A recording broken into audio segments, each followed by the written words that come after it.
ideas of true devotion to Mary. It was those Vendéans who resisted and were almost victorious.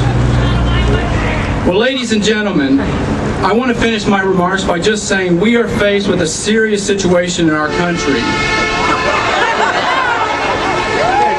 It's getting better by the minute.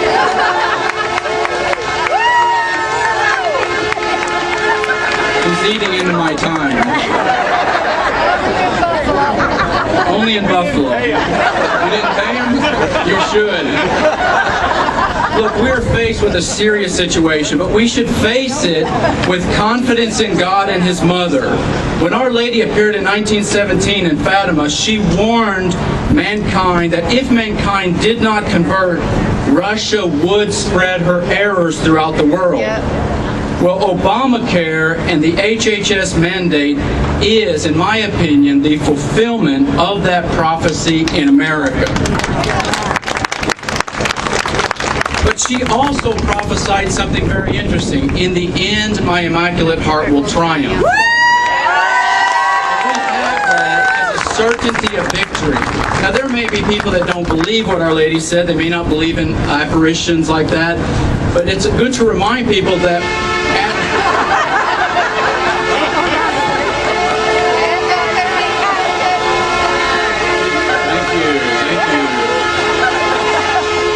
But there were atheists at that time in Fatima that didn't believe. But Our Lady, in order to make them believe, she performed a miracle, the greatest miracle in history. She took that sun.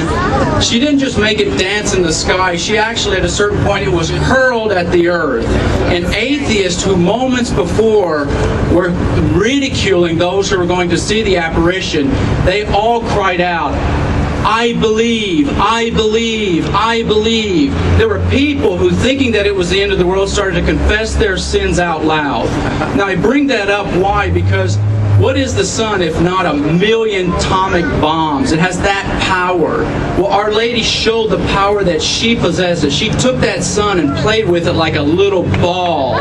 That's the power of the Blessed Mother. So I end my words by simply reminding you all, since many of you saw the movie No Greater Glory, of that comment by the Crusados.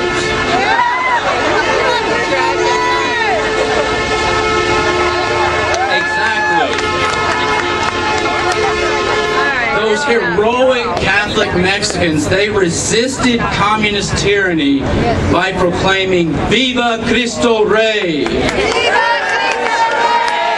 I just finished by saying I also join them in saying not only Viva Cristo Rey, but Viva Maria! Viva Maria! Thank you. Thank you, Norman. Norman needs an introduction. Norman Fulkerson was raised in Red Hill, Kentucky, and represents the American Society for Defense of Tradition, Family, and Property. It is an organization of 120,000 lay Catholic Americans concerned about the moral crisis shaking the remnants of the Christian civilization, and is on the front lines of the culture war, as you could hear from his presentation. They are peacefully defending the values of tradition, family, and private ownership. Norman is the best-selling author of An American Night, The Life of Colonel John Ripley, and is a contributing editor for Traditional Family and Properties Crusade magazine. Thank you, Norman, for a late introduction, and thank you for a great presentation. Next up, I'd like to ask for Cheryl Caleri. Cheryl is the Director of the Office of Pro-Life Activities for the Diocese of Buffalo and is the spokesperson that will present a statement from Bishop Edward Kimmick. Please welcome Cheryl.